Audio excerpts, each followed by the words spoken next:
Hi, everybody. Welcome to another edition of Packers Unscripted from Packers.com. I am Mike Spofford. He is my partner in crime, Wes Hodkiewicz. We're coming to you here from our studios at Lambeau Field. And Wes, the NFC divisional playoff game Saturday night at Lambeau Field will pit the Packers against the San Francisco 49ers. This will be the ninth postseason meeting between these two franchises. It is a rematch of Week 3 of the regular season. It's a rematch of the 2019 NFC Championship game just a couple of seasons ago. Your thoughts on the fact that the 49ers are the opponent we've been waiting for? Well, I give the 49ers credit because they gave me the most watchable game over the weekend against the Dallas Cowboys. Absolutely. Hey, it's great. I loved it from the standpoint of you look for those you couldn't have gone wrong. It would have been cool to see them get matched up with maybe some teams they haven't seen in the playoffs recently, but it's been the 49ers a lot more often than not over the last 10 years. So the fact that you get another one of these battles, obviously the LaFleur-Shanahan connection, the connections between these coaching staff, these players, it's going to be an exciting matchup on Saturday night at Lambeau Field. I'll tell you, the difficult thing of watching that game unfold, though, is, and this is just Wes Hodkiewicz. This is Wes Hodkiewicz, the human being. I'll be honest with you. I felt for Mike McCarthy. I felt for the Cowboys. I know a lot of people are going to be like, well, I'm crying for the Cowboys. That's an interesting concept. But I really respected the team they put on the field this year. They have a lot of really young, exciting talent. If they would have been able to get that matchup with the Tampa Bay Buccaneers, I thought that would have been an amazing rematch to get. But this is how the chips fell, and the Green Bay Packers get to welcome the San Francisco 49ers to Lambeau Field for a chance to go to the NFC title game. Well, that Niners-Cowboys game on Sunday afternoon was just another example. It was obviously the best game of the 6 wildcard games on what was not such a super wildcard weekend as it turned out.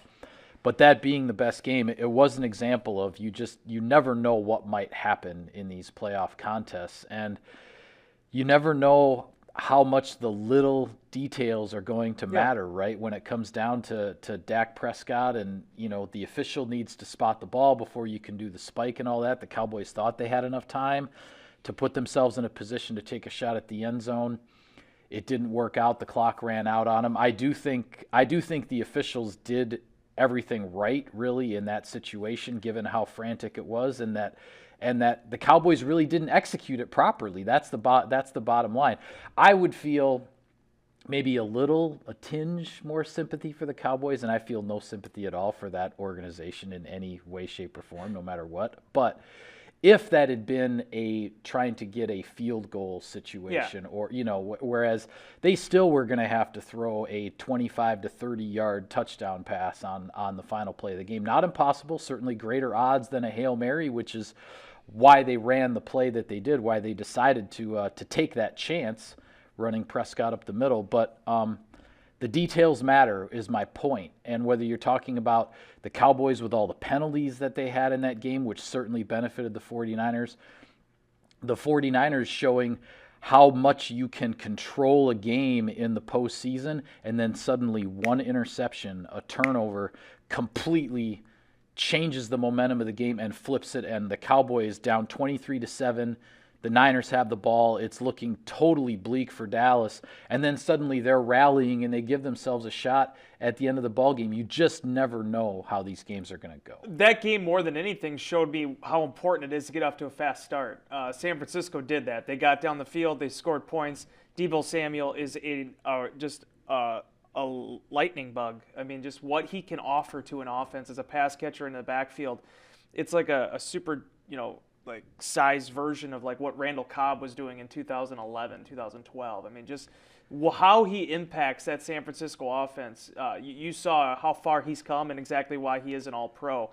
But for San Francisco to get the points, get the stops early, when a game is as tight as that is, Mike, and it goes down to the wire, that's where penalties start to show themselves. That's where missed fundamentals start to show themselves. That's where, Randy Gregory getting a holding penalty against a tackle for dragging an offensive lineman to the ground just out of nowhere comes into play. And a few plays before that, Neville Gallimore does the hands to the face on the center. I believe it was Alex Mack, the center for the 49ers, gives the 49ers an automatic first down when maybe they would have had to punt the ball with more time on the clock. All those things added up to the situation the Cowboys were in the final moments. And my takeaway from that game, once it was over, independent of just the fact that the San Francisco 49ers prevailed, was that this is one of the things that has made Matt LaFleur's team so successful in Green Bay.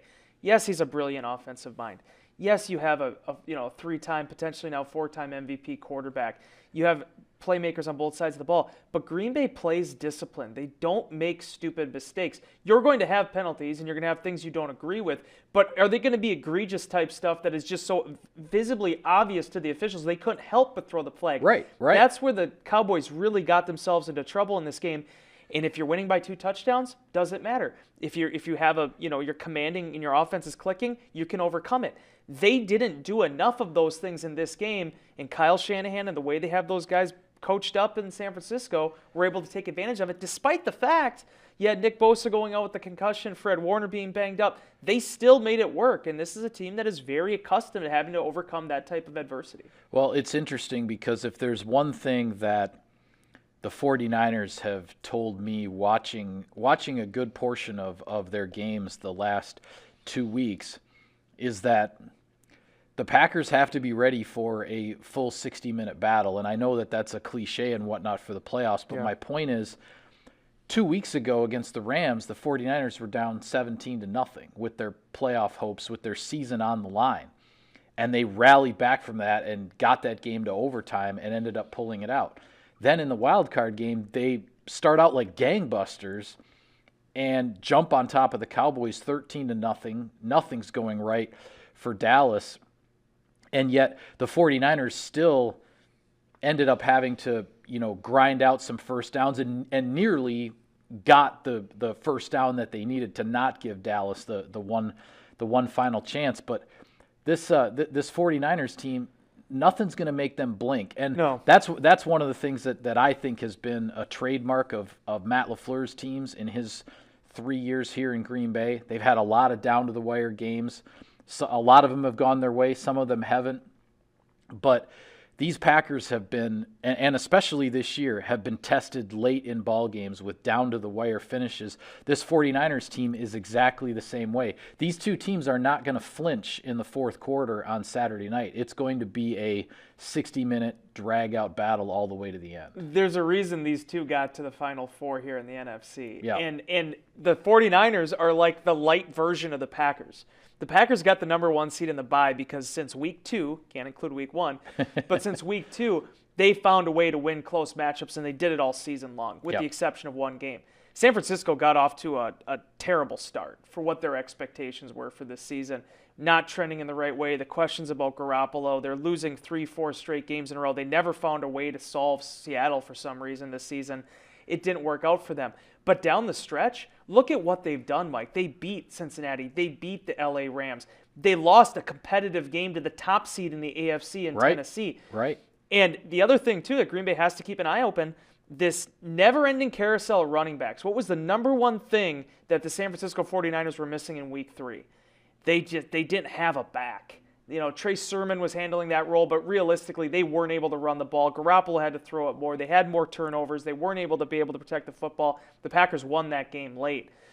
Being able to get Elijah Mitchell going here in the second half of the season, the way he's played since mid-November, it's a stark difference with how this team performs with Kyle Shanahan's offense when they have a running back they can go to.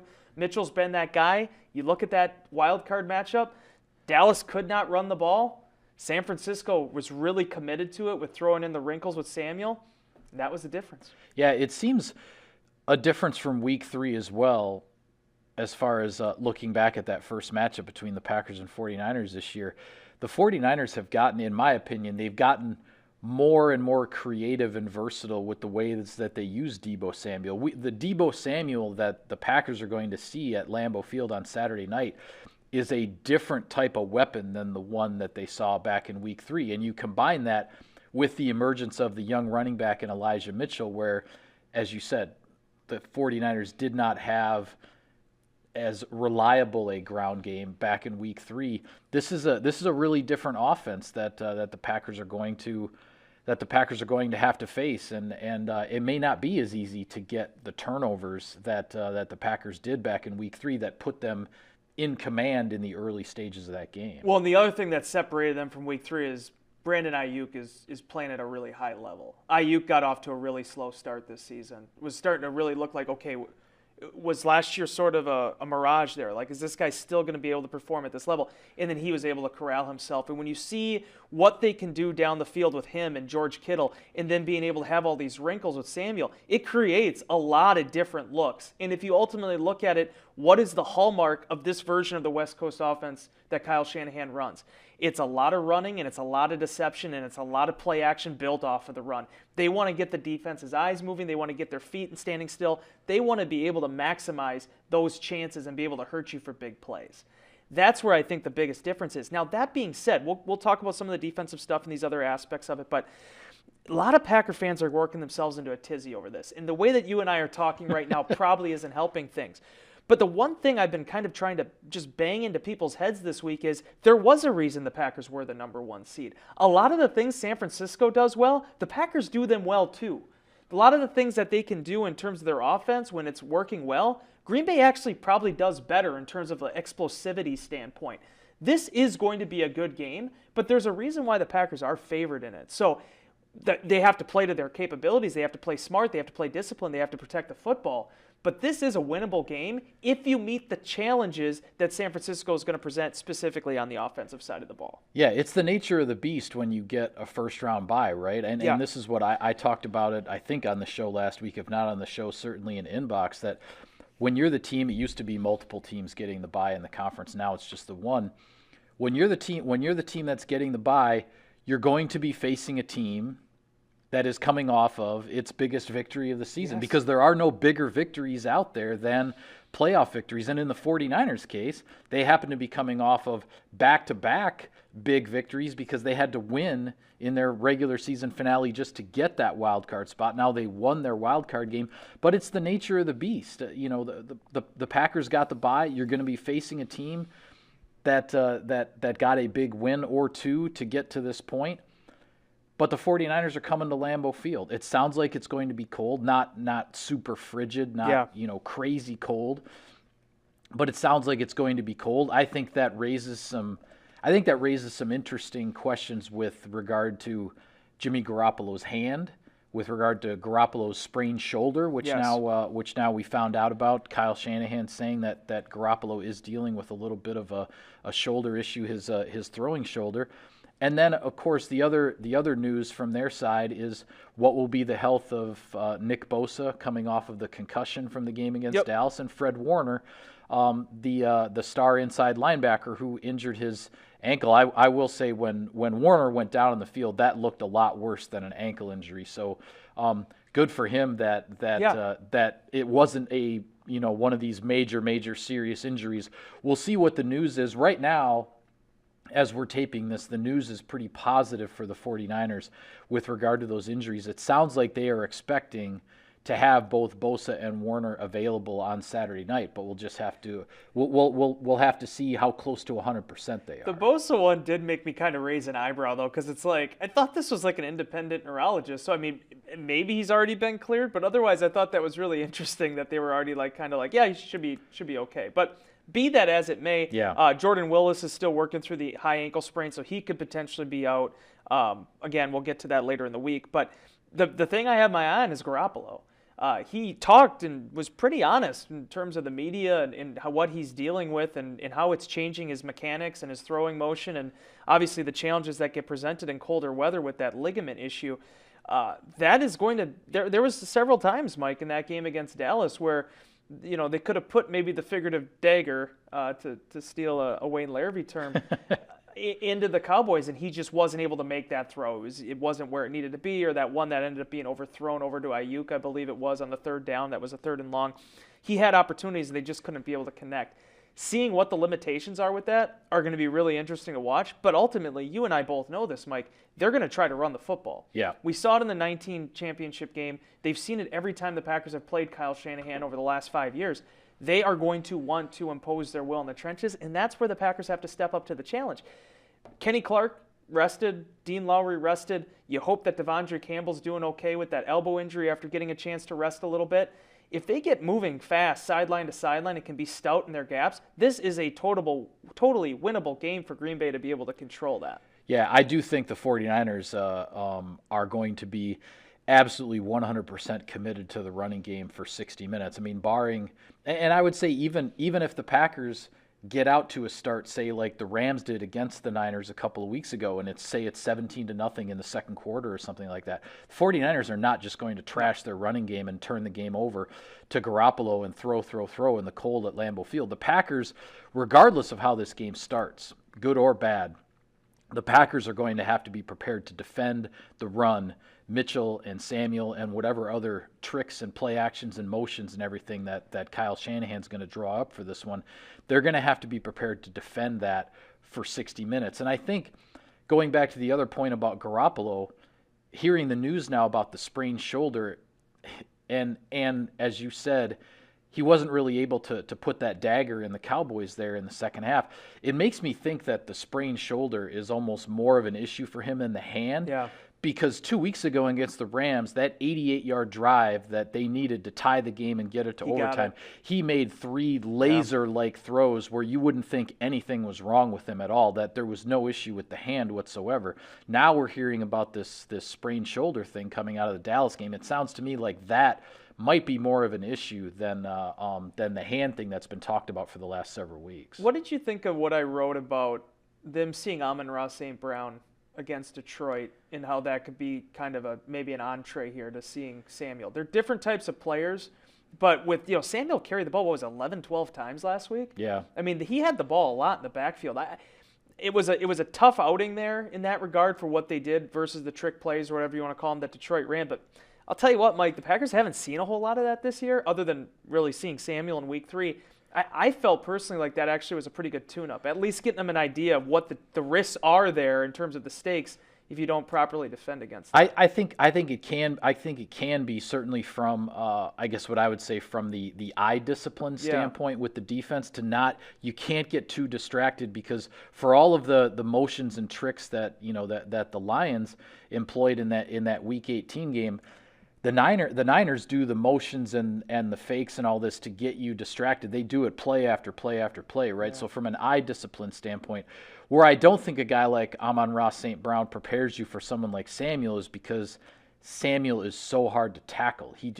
I mean his yards after the catch was like first in the league, right, in terms of per reception in the NFL this year. And you have to be sound with your tackling on him, because he will break tackles, he will slip away, he will get the extra yards to move the chains and turn good plays into explosive plays, and that's something the Packers are certainly going to have to deal with on Saturday night. A little bit of sponsor business here, Wes. Sirius XM NFL Radio delivers hard-hitting analysis and up-to-the-minute NFL news that true football fanatics need 24/7, 365. And at Cousin Subs, we have something for everyone, like our Wisconsin cheese curds, mac and cheese, golden fries, and creamy shakes, all paired with your favorite sub or sub in a bowl. Cousin Subs, we believe in better. I'm gonna do a sponsorship business. Although It's not really sponsorship. It's mostly just being a good teammate. Okay. I got this Packers everywhere. I was gonna comment about the new sweatshirt, but then I wasn't sure if you wanted me to make a big deal of it. No, you can if you want. Okay. All I'm saying is I have some great friends in our fan engagement department. They're actually giving these away. If you go on the Packers Everywhere, at Packers Everywhere social accounts on, I believe, Instagram and Twitter, you like it, you retweet it, I think you're entered to win these. And that goes through, if you're watching this on Friday, I'm sorry you already lost, but I think it goes through like 10 a.m. Central Time on Wednesday. So okay. If you want to look cool like me, hey, you might want to enter too. Maybe I should. Yeah. That looks pretty good. I'm very comfy right now. Yeah. All right. Well, we have another show this week in which we can dig a little bit more into the keys to victory and whatnot. We'll have a couple of days of media access, hearing from coaches and players and whatnot, get a sense of the landscape here in Green Bay heading into this game. Wanted to get your other thoughts before we go today about the rest of Wild Card Weekend. Very little of which was dramatic at all. Cincinnati Cincinnati and Las Vegas came down to Really good game. a goal to go, Yeah. situation there with the Raiders in Cincinnati. The Bengals, hats off to the Bengals. That franchise gets its first postseason victory in 31 years. I think 31 is that the Yeah. number? 31 years. And certainly sets up some interesting matchups in the Yeah. AFC with the Bengals traveling to the top-seeded Titans. Yep. And then in the got other it. divisional round, you have a rematch of last year's AFC Championship game with the Buffalo Bills going to Kansas City to take on the Chiefs. And as I mentioned in Insider Inbox earlier this week, Josh Allen's done some really cool things, some really great things in the playoffs, and kind of resurrected a Buffalo franchise that was down in the dumps for a while. The next step for Josh Allen is to win a postseason game on the road, and this is his next opportunity. And Kansas City still isn't perfect. Like, that's the thing. Like, as much as they dominated the Steelers, they still made quite a few mistakes in that game. Well, if they're playing, I mean, quite frankly, if they're playing any offense except Pittsburgh's, the way that first quarter and a half went in Kansas City on Sunday night, the Chiefs are in trouble. You can't start a playoff game like that. I mean, they were, they got in gear, and Pittsburgh's offense never really did until it was too late. But boy, you play a quarter and a half like that, you're asking to get knocked out of the postseason. Yeah, and remarkable the way that ended up playing out. And they got their stuff together. Certainly, they're very explosive. And hey, Jerick McKinnon, man, he's not on the same level as a Garrison Hurst, but man, you feel good for that kid. I mean, 2 years he basically missed completely with injuries, and he ends up kind of being this fill-in guy with Edwards-Helaire being hurt. Yeah. And he looks explosive. I've always been a Jerick McKinnon fan, even going back to his days with the Vikings. So I was happy to see that. But certainly, you look at the way Kansas City plays, and Mahomes is as talented as there are in the NFL right now, but he takes chances, man. A couple times running, throwing across his body, across the hashes downfield. He will take chances. Fearless player for sure. So I want to see what Micah Hyde and Poirier, what those guys do against that look. That being said, I have to talk about the Cincinnati Bengals really fast, because I had visions of like the Vontaze Burfict issues at the end of that Pittsburgh game, where they came so close to winning a game with Marvin Lewis. What was that, like probably 5 or 6 years ago, I believe it was. Yeah. And I was like, man, are the Raiders going to find a way to pull this thing away from them? And just the excitement level to do it in that place, and the fans, you could not help but feel great for them. And they're a real problem. I mean, Joe Burrow and Joe Mixon running the ball the way he was, and certainly you look at Jamar Chase and just how talented he is, and I've always been big on T. Higgins. They have a lot of ability, and I think they're going to be a tough out for one of these teams. So that pass rush of Cincinnati's is no joke either. That front four, it's not a bunch of household names, and we talked about that when the Packers went to Cincinnati. It's not a lot of big names, household name type of guys, but they get after the quarterback, and they make things difficult, because that front four doesn't have to ask people to blitz all the time. And Sam Hubbard, like there were several times where I'm like, oh, Trey Hendrickson's having a good game. I'm like, oh no, that's Sam Hubbard. Yeah. I mean, they played really good football. The rest of the games, Mike, Tampa Bay played out exactly like I thought it would. I thought the ending of Kansas City, we knew the Eagles got a really bad matchup going up against that Tampa Bay defense, and the game played out that way right from the start. I think with regard to the Cardinals and the Rams, we were all hoping for a better, more competitive game on Monday night. It just goes to show you. I mean, this was a Cardinals team, as we all know, was 7-0. Undefeated, late October, facing the Packers on a Thursday night, and the Packers handed them their first loss of the season. It's why the way teams look in October is not how you end up looking in January in this league. You're always changing. Teams are always changing, always evolving, and the Cardinals this year just kind of evolved in the wrong direction, and they ended up being an easy out, quite frankly, for the Los Angeles Rams. Hats off to Matthew Stafford. Yeah. He gets his first playoff victory after a trio of disappointments in Detroit. But quite frankly, Stafford didn't have to do a whole lot to win this game, because Kyler Murray just didn't challenge Los Angeles' defense. No, and here's the thing. Like, when the night ended, and certainly the Rams game was over at halftime, it seemed like, I actually would look back at the schedule, and I was talking to our producer, Matt Arvin, about this morning. I said, you know what? the 8 teams that are left, the 4 in each, this is the way it should have worked out. I don't feel like anybody got eliminated where it was like, oh, that's the Super Bowl favorite, right? And maybe that has something to do with the parity this year. But overall, in a year in which there has been so many teams that have been ebbing and flowing, it really does look to me, at least in the second half of the season, we got the most consistent teams down the stretch to this divisional round of the playoffs. So I'm fascinated to watch how it plays out. Yeah. The Rams, I think, are the best matchup. I don't know. Not to say that Arizona couldn't have had success against Tom Brady and Bruce Arians, and certainly there would have been that storyline with that connection. But I feel like the Rams and the Bucs, that's a game that should happen. And one of those teams, deservingly so, will go on to the NFC title game. We're 8 games away. I mean, there's 8 teams left, and there's 3 games away from the biggest prize. So it's going to be fascinating to see how these games play out. Yep. Rams and Buccaneers met earlier in the season. Packers and 49ers met earlier in the season. Doesn't matter now because the season is on the line this weekend for everyone involved. With that, we'll call it a wrap on this edition of Packers Unscripted. Be sure to follow all of our coverage of the team here, Divisional Playoff Week. We'll have it all for you on Packers.com. For Wes, I'm Mike. Thanks for tuning in, everybody.